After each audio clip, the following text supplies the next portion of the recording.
The mysterious basement that shouldn't have existed.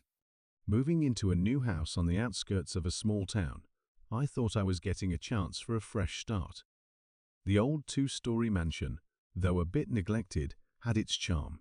Tall windows, a porch with columns, and a high ceiling adorned with intricate carvings added a touch of elegance. The realtor assured me this place would serve me well for many years, but neither she nor the previous owners mentioned one peculiar feature: a small, hidden basement that shouldn't have been there. The first few weeks in the house passed peacefully. I settled in, made the rooms cozy, cleaned windows, hung paintings, and met a few neighbors.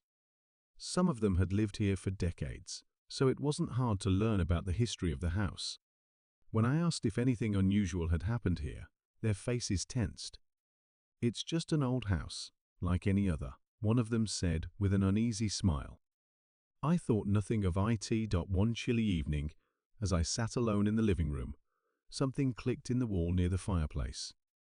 At first, I paid no attention. It was an old house. Noises were normal, but the sound repeated, louder and clearer. Moving closer, I felt a faint draft coming from the wall. Running my hands over it, pressing here and there, I stumbled on a panel that gave way, revealing a small, hidden door. Surprised, I grabbed a flashlight and decided to go down. The stairs leading down were old and creaky. The narrow space felt endless. Down below, an oppressive silence greeted me, broken only by the muffled sound of my own steps. Finally, I reached the underground room. Dust was everywhere, and the air smelled damp and stale. But what surprised me the most were the items strewn around. Old wooden chests covered the floor, their locks rusted, but I managed to open one.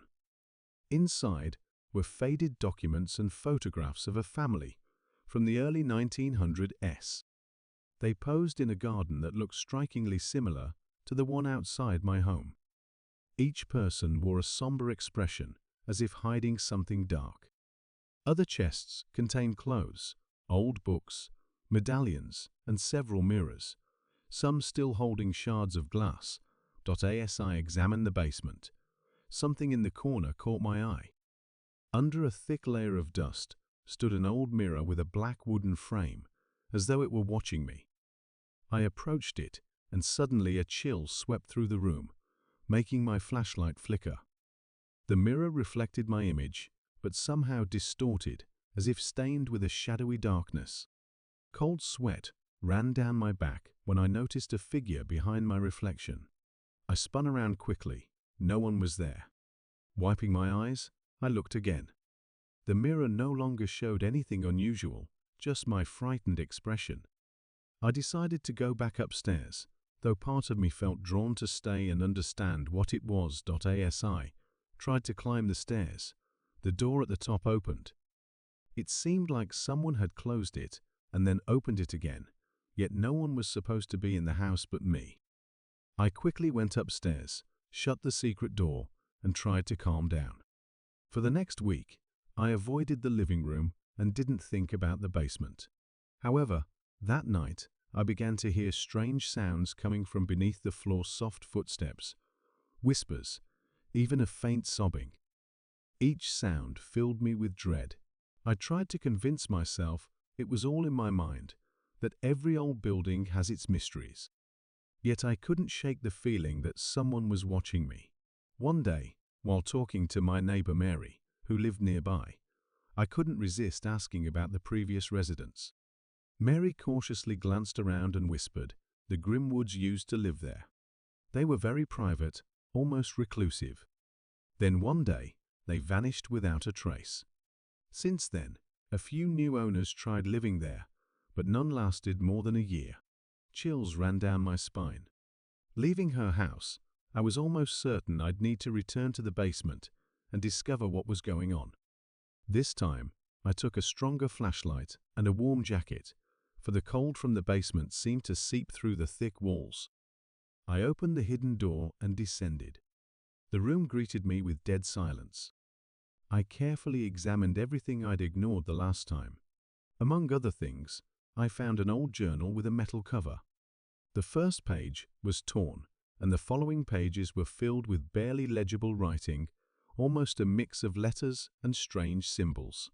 The journal belonged to someone from the Grimwood family, but the text was damaged by time.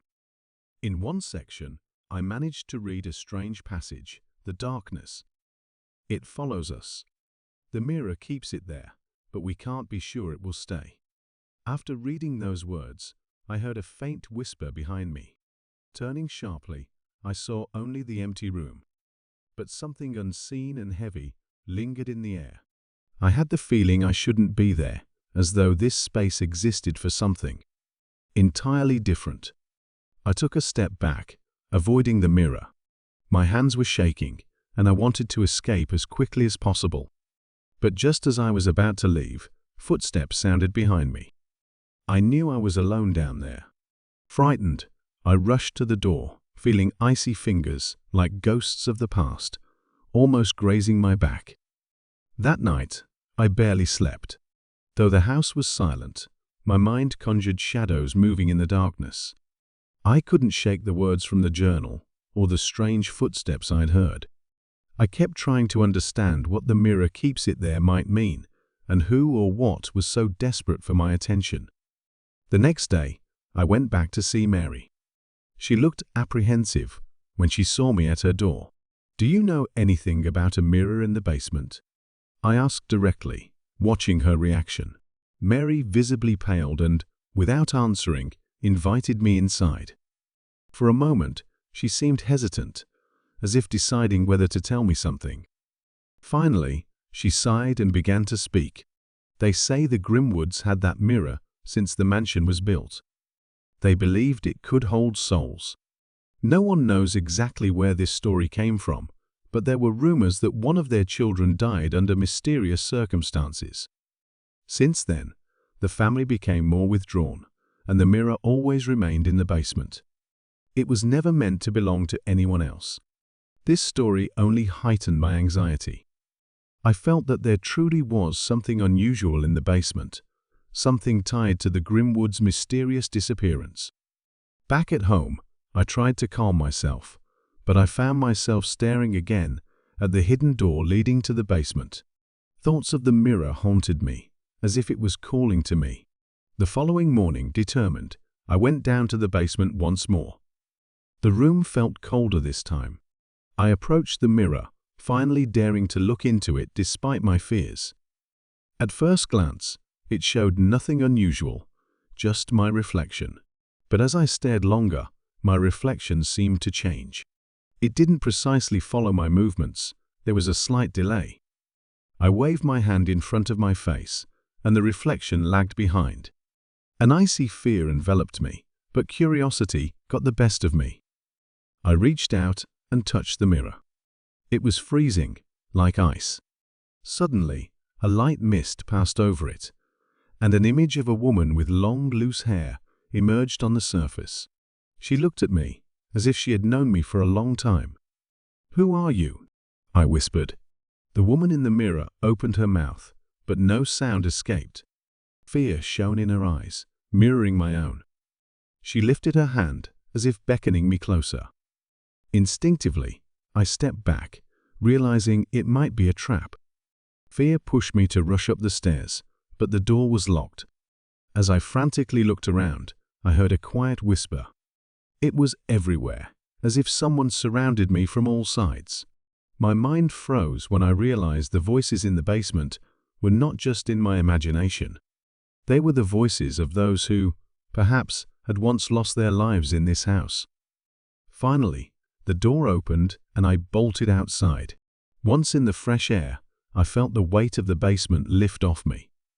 But the horror and dread remained. That night, I decided to leave the house and never return. However, before I left for good, I went back to Mary and told her about my discovery. She listened in astonishment and quietly said, "I believed you, but I had no idea you would go so far." A few days later, leaving the keys to the estate with my neighbor, I left town. Moving to a new city, I tried to forget the horrifying experience. However, sometimes the image of the woman in the mirror still appeared in my thoughts. I dreamed of nightmares filled with dark rooms, icy mirrors, and voices calling me back. One day, as I was beginning to forget about my adventure, I received a letter from an unfamiliar lawyer. He wrote that the house had been sold to another family, but they began complaining of strange occurrences. It seemed that the mirror was still there, and its secret continued to frighten the new residents. I knew I would never return there. However, the thought haunted me that the soul in the mirror was still waiting to be freed. And every time I looked at my reflection, it seemed that behind it lurked another dark story that was never meant to be uncovered.